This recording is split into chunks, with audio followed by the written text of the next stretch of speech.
Welcome to hybrid BTech YouTube channel. ఇవాళ మనం electronic circuit analysis ఈసీఏకి సంబంధించినటువంటి క్వశ్చన్స్ చూస్తున్నాం. Important question, second year BTech second semester R22 regulation. So ఈ questions చూస్తే ఫస్ట్ యూనిట్కి సంబంధించిన long answer questions. Explain the operation of class B push pull amplifier power amplifier with neat circuit and waveforms diagram. So ఈ question ఎక్కువగా అడిగేటానికి choice ఉంది. ఇవాళ ఈసీఏకి సంబంధించినటువంటి వీడియో ఆల్రెడీ యూట్యూబ్ ఛానల్లో ఉంది, మన యూట్యూబ్ ఛానల్లో ఒకసారి చూడండి. పాత వీడియో ఈ వీడియో చూడండి, రెండు కూడా ఆల్మోస్ట్ సేమ్గానే ఉంటాయి క్వశ్చన్స్ అన్నీ కూడా. కాకపోతే ఇక్కడ మీకు మెయిన్గా అడిగే క్వశ్చన్స్ మాత్రమే ఇస్తున్నాం. ఈజీగా పాస్ కావడానికి చాయిస్ ఉంది. Class B push pull amplifier with neat circuit diagram and draw and explain complementary symmetric class B push pull amplifier and discuss crossover distortion. So మీరు ఇక్కడ క్రాస్ ఓవర్ డిస్టార్షన్ అంటే ఏంటి, class B push pull ఆంప్లిఫైర్తో పాటు మీరు cross over distortion చదవండి. రేపు ఎగ్జామ్లో ఈ క్వశ్చన్ అడగడానికి ఎక్కువ చాయిస్ ఉంది. ఓకేనా. Draw and explain complementary symmetry అంటే ఏంటి అది చూడండి ఒకసారి. ఓకేనా. సో ఇవన్నీ కూడా ఇంపార్టెంట్ వర్డ్స్, ఇవి ఎప్పుడు రిపీట్ అయ్యే క్వశ్చన్సే కాబట్టి వీటిపైన ఎక్కువ ఫోకస్ చేయండి. ఎక్కువ క్వశ్చన్స్ ఏం పెట్టలేదు, తక్కువ క్వశ్చన్సే ఇచ్చినాము. ఇవి మ్యాక్సిమం అడుగుతూ ఉంటాడు ఎగ్జామ్స్లో. And next, derive the expression for maximum conversion efficiency of class B power amplifier. Okay. Next, explain the operation of class A power amplifier and compare with class B power amplifier. మీకు class A class B కి comparison అడుగుతాడు. ఇందులో కూడా comparisons ఉన్నాయి. మీకు LDACలో నేను already చెప్పినట్టుగానే, ADCలో already చెప్పినట్టుగానే కంపారిజన్స్ ఎక్కువ అడుగుతాడని చెప్పాను. 3 కంపారిజన్స్ అడిగాడు. ఇక్కడ కూడా కంపారిజన్స్ ఇంపార్టెంట్. ఈ సబ్జెక్ట్లో కూడా కంపారిజన్స్ మాత్రం వదలవద్దు, అది మెయిన్గా క్లాస్ ఏ క్లాస్ బికి మధ్యలో. Okay. And next, derive the expression for conversion efficiency of transformer coupled class A power amplifier and explain class AB amplifier and how it is eliminate crossover distortion. Next 7, classify amplifier based on operation point selected and compare efficiency and distortion. Explain heat sinks and thermal stability in power amplifier. So ఇందులో 8 questions ఇచ్చినాం first యూనిట్లో. మిగతా అన్ని యూనిట్లలో తక్కువ క్వశ్చన్సే ఉన్నాయి. So దీంట్లో class A class B and class AB amplifier and ఈ thermal stability in power amplifiers, ఇవి ఇంపార్టెంట్ క్వశ్చన్. ఓకే. సో ఈ 8 క్వశ్చన్స్ కూడా ఇవి కూడా మిస్ చేయకండి, అన్నీ కూడా మ్యాక్సిమం అడుగుతాడు. దీంట్లో రేపు అడగడానికి ఎక్కువ చాయిస్ ఉన్న క్వశ్చన్ ఇది. ఇక షార్ట్ ఆన్సర్ క్వశ్చన్ చూస్తే, define efficiency and harmonic distortion in power amplifier. What is crossover distortion, list type of power amplifiers, what is heat sink, explain advantages. ఇట్లాంటి క్వశ్చన్స్ అడుగుతాడు. Heat sink every time repeat అయ్యే క్వశ్చనే. Types of power amplifiers కూడా, ఇవన్నీ కూడా important questions, ఏవి కూడా వదలడానికి లేదు. ఓకే. అండ్ నెక్స్ట్ సెకండ్ యూనిట్కి సంబంధించిన లాంగ్ ఆన్సర్ క్వశ్చన్ చూస్తే, draw and explain stagger tuned amplifier circuit with frequency response.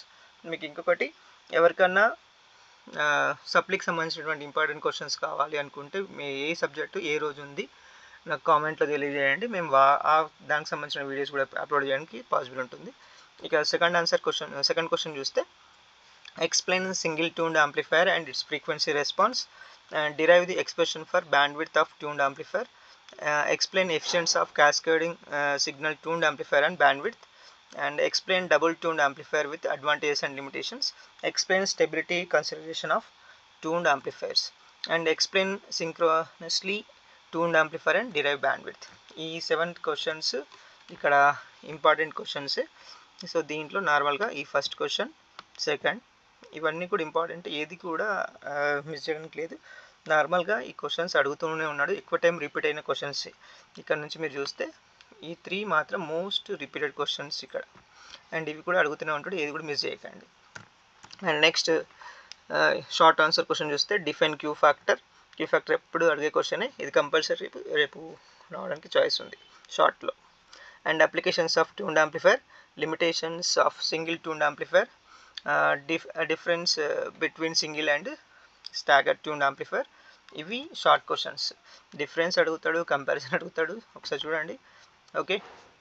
And next third యూనిట్లో explain the operation of astable multivibrator. So మీరు గుర్తుపెట్టుకొని థర్డ్ యూనిట్లో అస్టేబుల్, అన్స్టేబుల్, బైస్టేబుల్, ఈ 3 ఖచ్చితంగా అడుగుతాడు. దేంట్లోంచి ఒకటి ఖచ్చితంగా వస్తుంది. And explain monostable multivibrator using transistor IC 555 analysis analyse bistable multivibrator using transistor with neat diagram, design Schmitt trigger. ఈ 3 మిస్ అయితే ఒకవేళ స్మిత్ ట్రిగ్గర్ అడుగుతాడు. ఓకే, అండ్ నెక్స్ట్ ఇంకా ఉన్నాయి. Compare astable, monostable, bistable comparison. ఇక్కడ కూడా comparison మాత్రం miss చేయకండి. ఈ 4 చదవాల్సినవి, దాంతోపాటు కంపారిజన్ కూడా ఇంపార్టెంట్. ఓకే, థర్డ్ యూనిట్కి సంబంధించిన షార్ట్ ఆన్సర్ క్వశ్చన్ చూస్తే define multi vibrator, types of multi vibrators, applications of మోనోస్టేబుల్. ఇవి ఎక్కువగా అడుగుతూ ఉంటాడు. సో మీకు మల్టీ వైబ్రేటర్ డెఫినేషన్ వస్తే సరిపోదు, ఇవన్నీ కూడా రావాల్సిందే.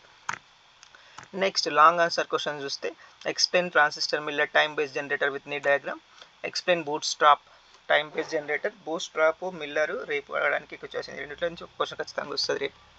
Explain methods of generating time based signal, explain techniques to improve linearity off switch circuit. ఈ 4 క్వశ్చన్స్ కూడా 4th యూనిట్ నుంచి ఇంపార్టెంట్. ఈ 4లోంచి ఒక ఖచ్చితంగా క్వశ్చన్ రేపు పేపర్లో ఉంటుంది. మ్యాక్సిమం అయితే ఈ 2 క్వశ్చన్స్లో నుంచి. నెక్స్ట్ షార్ట్ ఆన్సర్ క్వశ్చన్ చూస్తే what is time based signal, define sweep circuit, applications of time based generator. ఇవి షార్ట్ ఆన్సర్ క్వశ్చన్స్. ఇక 5th యూనిట్కి సంబంధించిన క్వశ్చన్ చూస్తే explain synchronous sweep circuit with symmetric signal. అది దీంట్లో కూడా సిలబస్ బేస్డ్ ఉన్నాయి. సారీ, దీంట్లో పార్షియల్ రిపిటేషన్ అనేది ఉంటుంది. ఒకసారి చూడండి, ఇక్కడ మెన్షన్ చేసిన. Next explain frequency division in sweep circuit. So ఇది అయితే సిలబస్ని బేస్ చేసుకుంటే మాత్రం కొంచెం ఈ ఇండైరెక్ట్ క్వశ్చన్ రావడానికి ఒక చాయిస్ ఉంది. దీనిపైన డైరెక్ట్ క్వశ్చన్స్ ఏమి అడగవచ్చు, FD frequency division in sweep circuit అని. ఇది ఇండైరెక్ట్ క్వశ్చన్, డైరెక్ట్ క్వశ్చన్ ఏం కాదు ఇది. And next explain sampling gates and their types, unidirection and bidirectional. రెండు సంబంధించిన సాంప్లింగ్ గేట్స్ సంబంధించిన టైప్స్ ఏమి ఉన్నాయి, అవి దాని గురించి ఎక్స్ప్లెనేషన్ ఏంటి, అది ఎట్లా డెరైవ్ చేస్తారు ఒకసారి నేర్చుకోండి. ఇది ఖచ్చితంగా రేపు రావడానికి చాయిస్ ఉంటుంది. సాంప్లింగ్ సంబంధించి unidirection and bidirectional both. And next explain bistable relaxation circuit, explain sinusoidal divider using generation and modulation, explain 4 diode sampling gate with circuit. So ఇవి 5th యూనిట్కి సంబంధించిన లాంగ్ ఆన్సర్ క్వశ్చన్. దీంట్లో బైస్టేబుల్ relaxation circuit కావచ్చు, ఇది కావచ్చు, ఇవన్నీ కూడా important questions. ఇక్కడ మేము ఇచ్చే ఇన్స్ట్రక్షన్ కూడా ఒకసారి చూడండి, కాబట్టి చూసుకొని ఒకసారి చదువుకోండి. సిలబస్లో మ్యాచ్ అవుతుందా లేదా, లేకపోతే ఎట్లాంటి టైప్ ఆఫ్ క్వశ్చన్స్ వస్తుందో ఒకసారి చూసుకోండి. 5th యూనిట్లో చాలా ఇంపార్టెంట్ క్వశ్చన్స్ ఉన్నాయి, మర్చిపోవద్దు. ఇక మీకు ఇంకా షార్ట్ ఆన్సర్స్ ఇంకా నెక్స్ట్ ఉన్నాయి. అంతేకాదు మేము వీడియోస్ చేసేది దేనికోసం, మాకు వ్యూస్ కోసం. సో మాకు వ్యూస్ వస్తేనే మేము దానిపైన వీడియో చేయగలుగుతాం. మీరు వ్యూస్ లేకుండా మాకు వీడియో చేయమని చెప్తే మేము కూడా పెట్టడానికి మాకు కూడా ఇంట్రెస్ట్ ఉండదు వాస్తవానికి. అది అర్థం చేసుకోండి. ఎవ్రీ వీడియో మేము పెట్టలేము, బట్ మేము 2nd ఇయర్ మొత్తం కవర్ చేస్తున్నాం కాబట్టి ఆల్మోస్ట్ ఇది ఫిఫ్త్ సబ్జెక్ట్కి సంబంధించిన 2nd ఇయర్కి సంబంధించింది. ఇక ఫైనల్ ఇయర్కి మేము ఆల్రెడీ పెట్టలేదు, ఎందుకంటే మాకు వ్యూస్ లేవు కాబట్టి. ఫైనల్ ఇయర్కి 2 వీడియోస్ పెట్టి 3వ వీడియో పెట్టకుండా వదిలేసినాం. 3rd ఇయర్ కూడా ఆల్రెడీ ఉన్నాయి కాబట్టి అవి పెట్టలేదు. కానీ సప్లీస్కి మాత్రం మీకు ఏ సబ్జెక్ట్ ఎక్కువగా అవసరమో అది పెట్టండి, ఖచ్చితంగా వీడియో వేయడానికి ట్రై చేస్తాం. వ్యూస్ని బట్టి మా వీడియోస్ ఉంటాయి, వ్యూస్ లేకపోతే వీడియోస్ ఉండవు. ఎందుకంటే మాకు కూడా ఇది ఫ్రీ సర్వీసే కాబట్టి వ్యూస్ కోసం చేస్తున్నాం కాబట్టి అర్థం చేసుకోండి. మీ సపోర్ట్ ఇంకా ఉంటే మేము ఇంకా కంటిన్యూ చేయడానికి ఉంటుంది. Thank you. సారీ, ఇంకా షార్ట్ ఆన్సర్ క్వశ్చన్స్ ఉన్నాయి కదా. షార్ట్ ఆన్సర్ క్వశ్చన్లో define sampling gates, types of sampling gates, applications of sampling gates. అంత సాంప్లింగ్ గేట్స్ మొత్తం చదవాల్సిందే మీరు 5th యూనిట్కి సంబంధించిన అన్ని క్వశ్చన్స్. ఓకే, మీరు ఒకవేళ ఈ యూనిట్స్ ఏవైతే ఇవి ఉన్నాయో ఇవి కవర్ చేయగలిగితే మిగతా అన్నీ కూడా easy. Okay, next thank you for your support. Like, share and subscribe. ఎవరికన్నా కావాలనుకుంటే బెల్ ఐకాన్ క్లిక్ చేయండి, నోటిఫికేషన్స్ వస్తూ ఉంటాయి. తర్వాత సబ్జెక్ట్స్ కూడా పెట్టడానికి ట్రై చేస్తూ ఉంటాం. Thank you so much.